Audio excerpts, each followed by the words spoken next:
Untitled.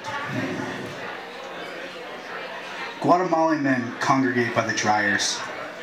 They barely notice their children running laps about the littered room.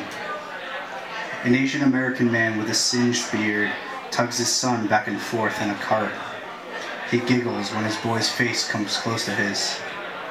A Spanish mother, speaking out of tongue towards me but not to me, folds her son's trousers into neat cubes. Her daughter smiles with every waddled step. I try to smile back, but I lose it in the machine's wet revolutions. A documentary on the Spanish network makes public the Colombian youth in revolt, their assault rifles firing off rounds to deny all rumors against their cause. Camouflaged in dark green garbs, daughters walk with revolvers at the waist and machetes in hand. A lazy Puerto Rican with glazed eyes changes the channel to watch women's asses bounce up runways and chant popular hymns. I swap out my wet clothes into a dryer. I think I hear an Asian boy swimming and laughing in a nearby washer. Concerned, I reach out to open the valve, but he disappears into the soap suds. He is like the infant on a late-night detective show who is left in a microwave to cook, and like soup without a lid, its flesh stained the inner walls of the machine. What little is in my own stomach crawls urgently up my throat, finding its way into a trash bucket. No one seems to notice. No one notices anything here. Once, the little Spanish girl slipped into a detergent puddle. Nobody picked her up. Nobody told her it's okay, or está bien, or even silencio. She cried briefly, but rose to her feet and quickly brushed the dust off to continue to play with a pudgy Chinese girl on the other side of the room. It seemed too easy for her to sweep off the tragedy. It must be something in the water of the old country.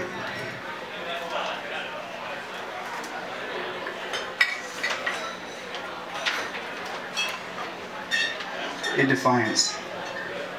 In defiance of as is, you intimidate yourself and read out loud a memoir of banter by Bet Frame, one which regrets its own existence, and I'm sorry to know how much of it is true. My bourbon corrodes here. The wedding then goes as planned, in a church with no crosses, where walls hide gold, and an aunt cries in the corner. Hell, no rivers run here. Hell, nothing grows here. My bourbon corrodes here. Hell, I'm searching your long hands for something more to ease the pain. A name somewhere is spoken like yours, but it is not your own. For in a pretty stranger's face, there are no gods, no money set aside to ease an old drunkard's faith. Yet skirts fly by, unchartered among the skies of infinity.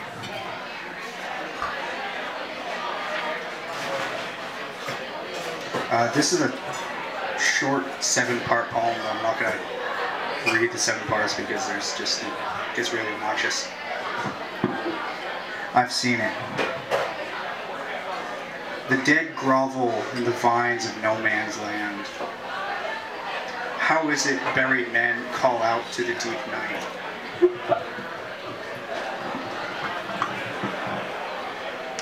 Now, crossing into the graceful morning, river red, a soldier lobs a grenade into a grass patch, not a day without. Sunrise, the bodies, flowers in the cracks of rocks, budding, in one's torched dull dream, night sky.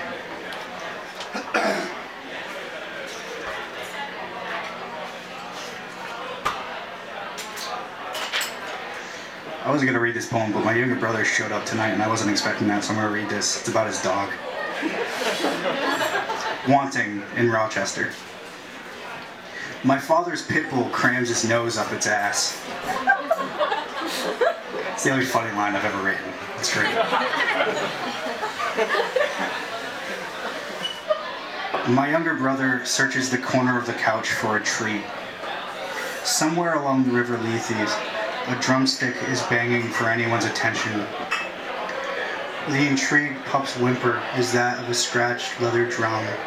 A frail woman's voice cradles the evening window pane. waking my father's mother for her slipping sleep.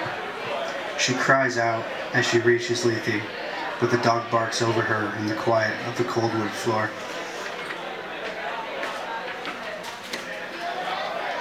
Mad Love. Today you are a short-haired ghost of mine. From across the unpaved terrace, you are wandering yourself into a familiar way, a skinny love maddening yourself away. Funny how they do that. Reappear, a spectral of an undeveloped film exposure, where in the black room of distance, we're still able to fuck this up, using pools of iodine and chemicals.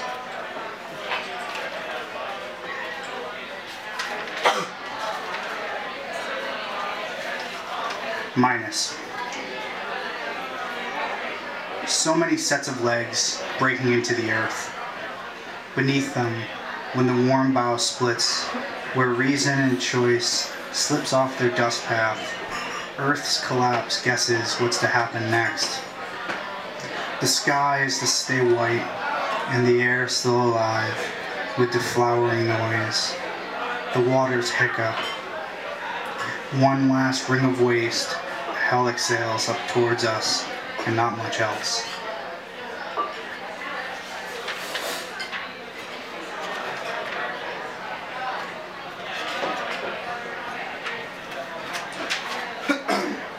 Romantic.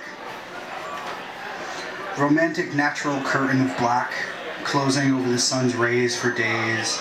Oh, beating of one's head back and forth. What movement, pressure in the heart of the mind.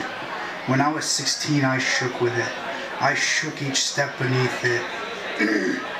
Tiny Parisian hills flowered in my backyards of theory for it. Old balance of one thing and the next. An affiliation, not another beach walk, but an imaginative retelling. Oh friends, oh foes, both ends burning this candle of mine.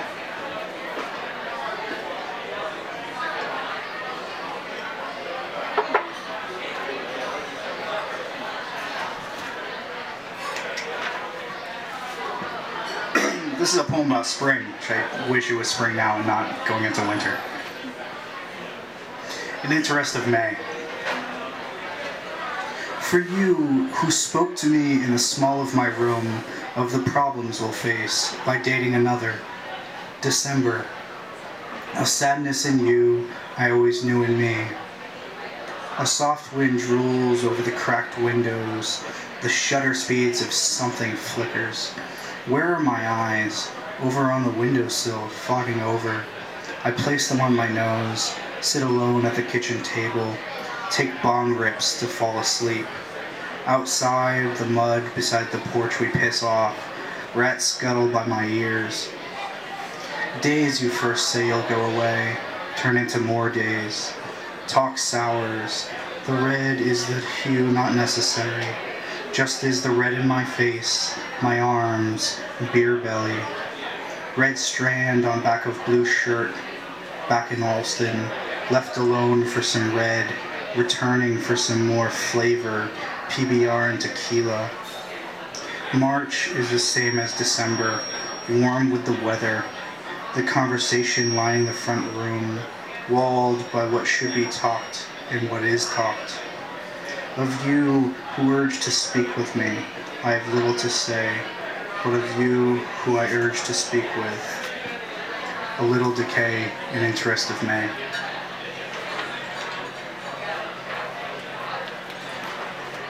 No money. When there's no more money in love, who will invest in those cruel waters whose arms are impossible to hold? Something about wanting. The lake behind was a serpent unbothered by the drowsy eyes envious of your nap, as if your laying in my ancient lap was more than just the sunrise uncovered. Mucusless from my smoking hall, your scent became stronger in the native air, and as I strolled through your unbrushed hair, I left a shiver of my want in a tiny knot. How 6 years passed in the matter of a night, and nestled into your shoulder blade, is a hunger which resists the one bite, able to revive all sadness beneath its band-aid. Still, I sense my urgent want for more, so I plant on you not one kiss, but four. I think I'll do one, maybe two more.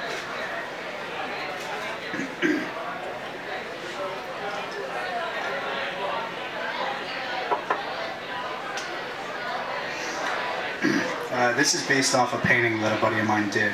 Me and him used to just stay up till like 4 or 5 in the morning talking about his art because he was terrified of it and it was amazing. At the construction site. Dreams fill my morning memory. At times, ludicrous, sexy, shirtless reasoning, or hiding somewhere I cannot get at, where words do not work at, who then drop anxious stones on my toes. Damn those forge workers, cursed blood orange lettering that adorns the skies of infinity. Where do you feed on my fears? How do I cut you off? There is art everywhere. You create but cannot respond. Oh, hard workers, my dreams are plenty these days. Where were you when they were blank? I would stretch the membranes thin for seconds of flashed memory. Those were the quiet days. The earth loved me little then. The earth in these dreams loves me in ways I can't explain.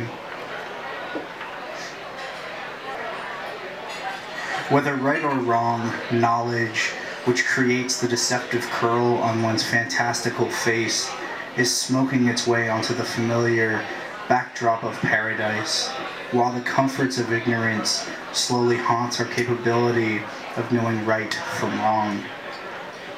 Knowledge is tyranny over those without. It casts a set of winds to smother blue-collar hill houses and workhorse nothings. Curious how along the black river of the mind, knowledge is a tipping, single-oared boat which reaches no shore until the dark waters of what we know, what we don't wish to know, withers away. Thanks.